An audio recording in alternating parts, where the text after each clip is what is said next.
Welcome to ICRA Juvenile e-learning platform. File Explorer keyboard shortcuts. Alt-D equals select the address bar. Control-E equals select the search box.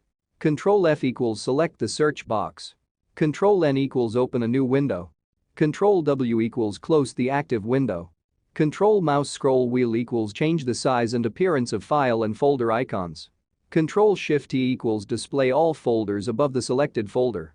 Control-Shift-N equals create a new folder. Numlock asterisk equals display all subfolders under the selected folder. Numlock plus equals display the contents of the selected folder. Numlock minus equals collapse the selected folder. Alt-P equals display the preview panel. Alt-Enter equals open the properties dialog box for the selected item. Alt-Right arrow equals view the next folder. Alt-Up arrow equals view the folder that the folder was in. Alt-Left arrow equals view the previous folder. Backspace equals view the previous folder. Right arrow equals display the current selection if it's collapsed or select the first subfolder.